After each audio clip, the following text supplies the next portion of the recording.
Hello, my friends, and welcome to another episode 29 of Putty's Podcast. I am your host at Michael J. Putty. Thanks for coming back, or thanks for tuning in for the first time. Took last weekend off. I was just drained. I'm not sure if it's the allergy medication I'm taking or my body fighting allergies off, but I had zero energy. Last week I went to bed sometime around 11. Woke up once in the middle of the night. Went right back to bed, which is very unusual. To sleep, I mean. And woke up when my alarm went off. Fell back to sleep. Woke up when my phone alarm went off. Snoozed that. The radio's playing. I just snoozed my first phone alarm. Fell back to sleep. 9 minutes later, the phone goes off again. Snooze that. Again, and again, and again. I kept falling back to sleep. It was just, it felt like it was Monday morning at a Sunday at Putty's, and I was drunk, and I went to bed at 2 hours of sleep. I don't know what the fuck happened there. And this week's the same thing. I just feel drained. My body's been hit by a truck, or I've been out partying all night. Fucking sucks. The biggest update is last episode, I talked about hearing some mice or a mouse in my ceiling. That has not gone away. Told my landlord about it the first time, almost 3 weeks ago now. There's not much you can do. But he heard that lavender repels them, so he gave me some lavender air fresheners to put around the room, my apartment. And it kind of died down for a bit. If I heard it, it was very light or quick, but it still fucking skees me out. And I think I mentioned last time too, there's a opening in my wall by a pipe that my old landlord, my landlord's father, said he couldn't cover up. Well, Thursday night comes around and it's like the fucking Royal Rumble again. It's nonstop. It's like I'm playing noises. I'm playing this high frequency sound that's supposed to repel mice. I'm playing dogs barking. Both those have worked in the past. I'm banging on the ceiling, tapping on the ceiling. Everything has worked in the past, not working now. This mouse is having a fucking party upstairs. I see another hole in the wall. I know another hole. I'm like, all right, enough's enough. I record a video and about to send it to my landlord, and then they start acting up again. So I sent him 2 videos of them acting loud, rambunctious is a word I don't get to use that often. He calls me back within minutes, saying from the videos I sent him, it just sounds like my neighbor's upstairs. I'm like, no, it's not. I'm hearing it right above my head. There's no buffer zone. And I'm playing stupid. I'm like, you think? Because it sounds pretty loud. He asks, is it going on now? I'm like, yeah.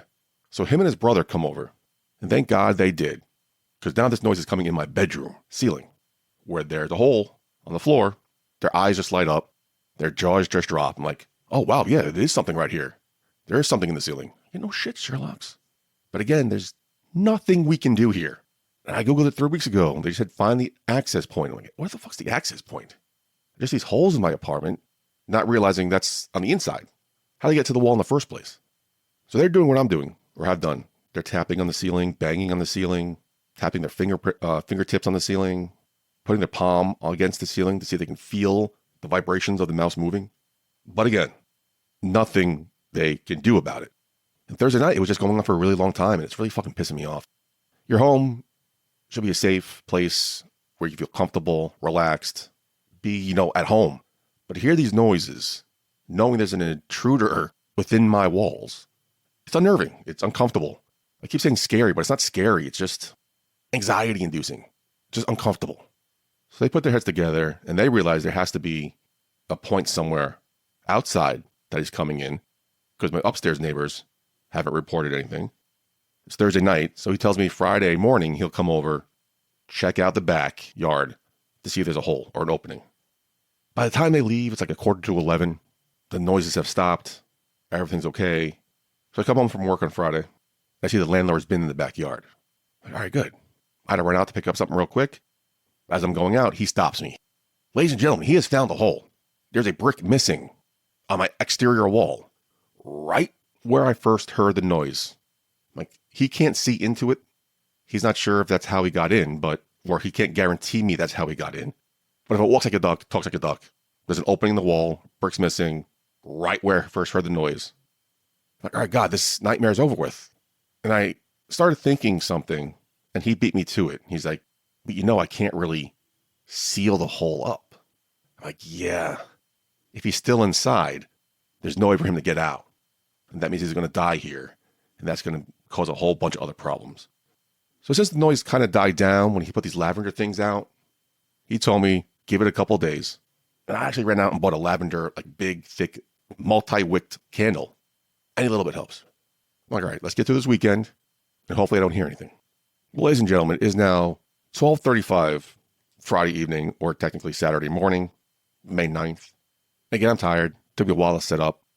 But as I'm setting up, the mouse decides to have a party again. And I'm doing everything. Tapping the walls, playing noises. And he doesn't want to leave. These noises do not bother him at all anymore. So clearly the lavender is not working. He has not found the way down into the walls. He's still steadfast in the ceiling. So when I wake up tomorrow, I'm going to text my landlord saying, hey, the lavender's not working. What can we do here? Because what can we do? I don't know.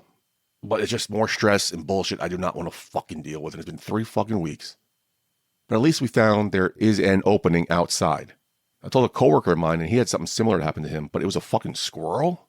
Is this thing fucking a squirrel in my ceiling? Or a rat? Whatever it is, get the fuck out. I want the noises to stop. I need this hole covered up. This is fucking ridiculous. So all these glue traps I put down, I'm hoping it did come down to the wall so I can catch it. My TV's on in the background, but I just turned over my shoulder to see what it was because I saw Jeff Foxworthy thinking it's an old rerun of Are You Smarter Than a Fifth Grader? No, it's the American Bible Challenge. What in the name of MAGAverse is this? After the fall, which of these did God say was a consequence for Adam? World's colors fading? Life of toil? Never knowing love? Going bald?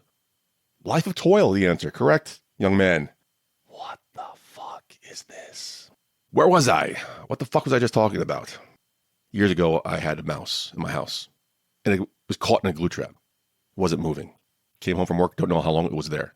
A couple years prior to that, I went to my friend's house, who they just brought up Christmas decorations from their basement in their apartment. And they guess a mouse was in there because they saw a mouse running around their apartment. Never seen a mouse before. I think they were on the 6th floor. So I'm over there one night hanging out, and we see a loud commotion coming from the kitchen. They think it's the mouse. I go to check. It is the mouse stuck on a glue trap. Like, what the fuck do I do with this? So I picked it up, put it in a plastic bag, tied it off, and sent it down the garbage chute.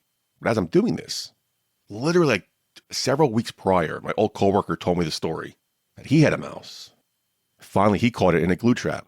He put a plastic bag around it, and he just beat the shit out of it with a hammer. Now, to me, that sounded inhumane. That sounded cruel. Then he said, you got to put it out of its misery.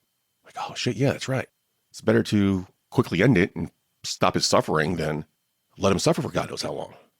But I'm 6'7". I'm now back around 300 pounds. But I'm a pussy when it comes to fucking animals. Now, my heart just sank. When I sent that thing down the garbage chute, I'm like, oh my God, all I could do for days was thinking about its suffering.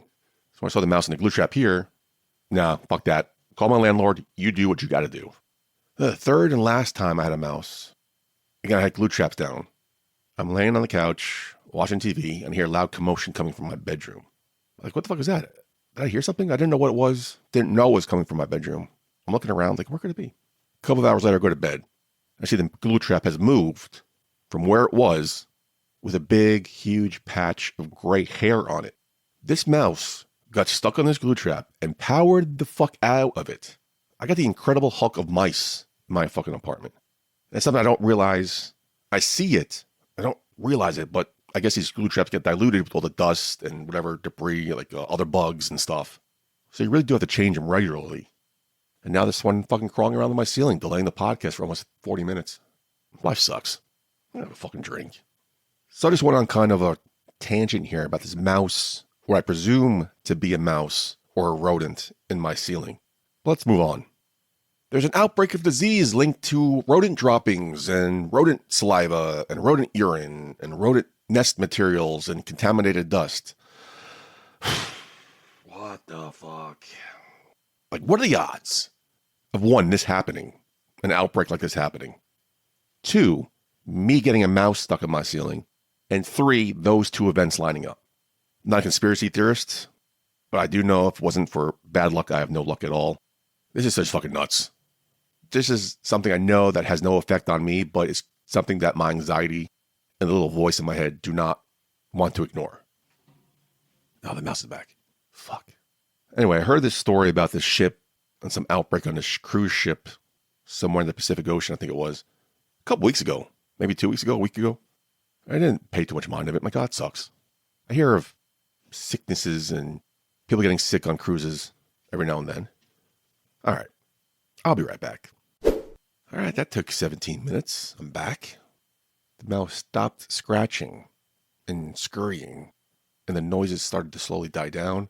So I stopped with the noises and there's banging and the tapping because maybe he's trying to settle in for the night. I think that's what happened. I think we're good. But I said that an hour ago. So let's see what happens. Anyway, I think I was talking about the cruise ships. Yeah, so I wasn't really paying too much attention to it until one of the American passengers posted a video that I happened to land upon on Instagram. Like, oh shit, what the fuck is going on? I heard something was going on, but what is going on? And now it's just blown up ever since. All right, let's read this here. According to the World Health Organization, officials are investigating a cluster of cases linked to a luxury cruise near South America. Several passengers became severely ill, and there are reports of death and ICU cases. The concern is that there may have been rare human-to-human transmissions aboard. That's the hook here. It's not just exposure to urine, dropping, saliva, dust, nesting. It's human-to-human contact. This is fucking scary shit. I think it's only a 30 to 40% chance of survival. There's no cure for it. It's not bacterial. It's viral. No medication is going to help it. I think I mentioned this earlier, how you hear these cases of illnesses spreading on cruise ships because it's close quarters, you're sharing the same air, you're sharing a lot of spaces together, dining rooms and stuff like that. So it's not too surprising. 3 of them have passed away. I think 1 passed away on boat. There are 5 cases that they let leave the boat for some reason. I don't know. I don't know what to think. I know my spidey senses are tingling because of the mouse in my wall, even though there's zero correlation to it, I know. But this is scary stuff. I watched a press conference. Yeah, so I'm leaving that in. That's what I've been dealing with, that noise you just heard. And I've had to stop this podcast numerous times waiting for this noise to die down. There it is again. Again, it's not scratching, it's not clawing, it just seems like it's running around. Again, there's nothing I can fucking do. What else is there to do? The lavender's not working. We know the access point is. You can't break into the ceiling. It's just, I gotta let it fucking do it until it crawls through the ceiling, which I hope it fucking doesn't happen. Anyway, there's a bunch of people sick on a boat, might be dying, might be a new pandemic. Who says no? Because, surprise, surprise, they know science. This isn't COVID. This is something that they've known about for 30, 40 years. So I'm hoping the very skeptical on the scientists, the do your own research people, will listen to these people who have done their research for 30, 40 years. The containment period, I think, is longer. I think it's 8 weeks, 6, 8 weeks. And it starts like the flu, fever, muscle aches, fatigue, headaches, then breathing problems, lung failure, low oxygen. The key differences between this and COVID is this is much harder to spread. Transmissions usually require close, prolonged exposure, unlike COVID or the flu where you just breathe on them wrong. And apologies to the MAGA Nation. I took one of these breaks. The American Bible Challenge was on in 2012 for 3 seasons before MAGA even started. So I apologize. See, I can admit when I'm wrong.